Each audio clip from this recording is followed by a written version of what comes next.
Halo guys, kali ini aku mau bacain email dari eviamada@gmail.com. Namanya Mada. Ayo langsung aja, let's go. Halo kasih, namaku Mada.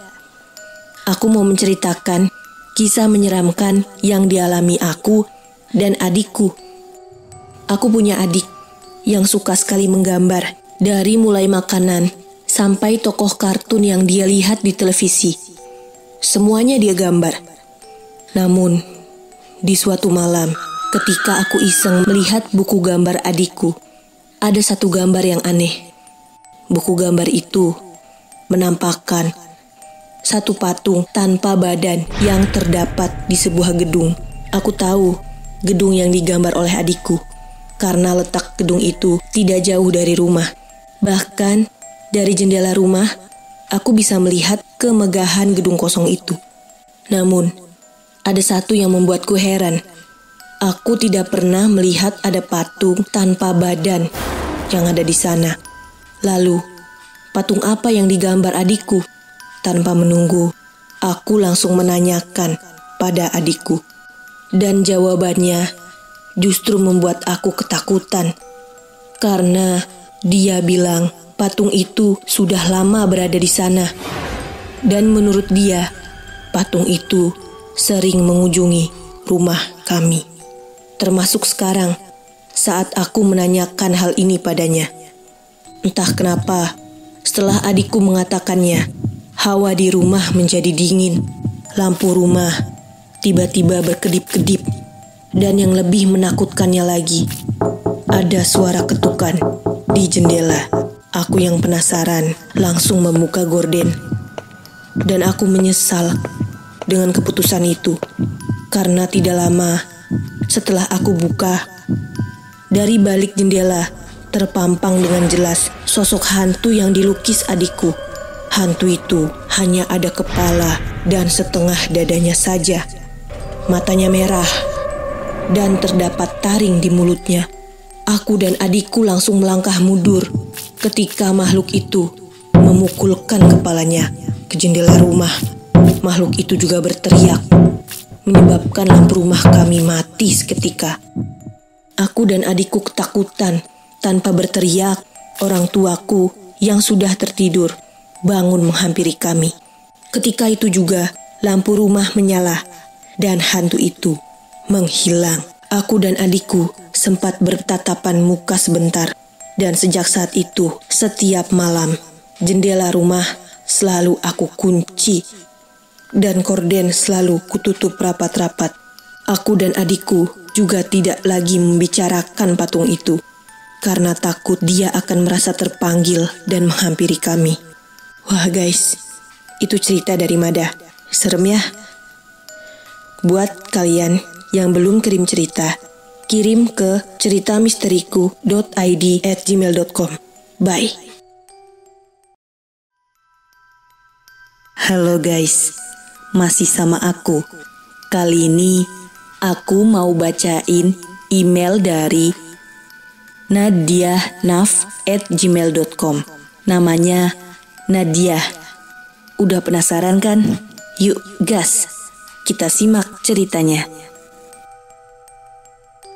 Halo Kak Asih, perkenalkan, namaku Nadia. Aku ingin membagikan kisah horor yang pernah aku alami bersama temanku Levi. Kejadian ini terjadi saat aku masih duduk di kelas 1 SMP. Malam itu, aku sedang bermain ke rumah temanku, Levi. Kami mengerjakan tugas kelompok bersama. Karena rumah Levi tergolong sempit, maka kami memutuskan mengerjakan tugas di gazebo depan rumah. Tidak jauh dari gazebo terdapat rumah kosong yang sudah lama tidak terawat. Rumah itu sangat kotor. Di bagian dindingnya juga sudah ditumbuhi oleh tumbuhan liar yang membuat rumah tersebut seperti rumah hantu yang ada di film-film. Aku awalnya tidak terlalu memperdulikan rumah kosong itu, tapi lama-kelamaan entah kenapa perasaanku menjadi tidak enak. Aku merasa seperti ada seseorang yang memperhatikan aku. Apalagi saat itu kondisi di sekitar gazebo sangat sepi. Sangat jarang ada orang yang lewat. Aku sempat tidak memperdulikan perasaan itu dan aku mencoba untuk tetap fokus pada tugas yang sedang kami kerjakan. Tapi perasaan merinding itu justru semakin menjadi. Aku pun penasaran. Aku mencoba mencari tahu dengan melihat-lihat sekeliling. Kemudian aku pun menemukan jawabannya ketika mataku tidak sengaja menatap ke arah rumah kosong. Dari balik jendela rumah kosong itu, aku bisa melihat jelas ada seorang wanita berambut panjang berdiri di sana. Ia tidak melakukan apapun selain tersenyum menyeramkan.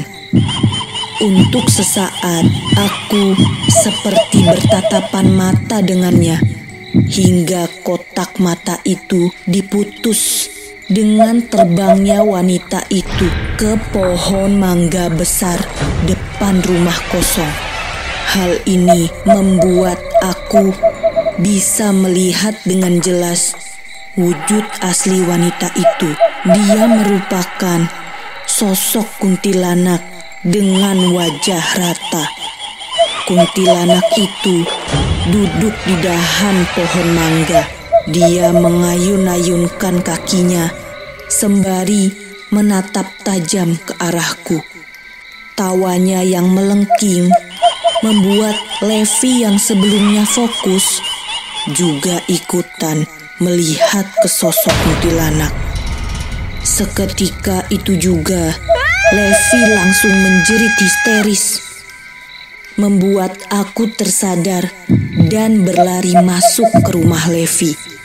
Bahkan ketika kami berdua sudah masuk rumah, suara tawa mengerikan itu masih terdengar dengan jelas.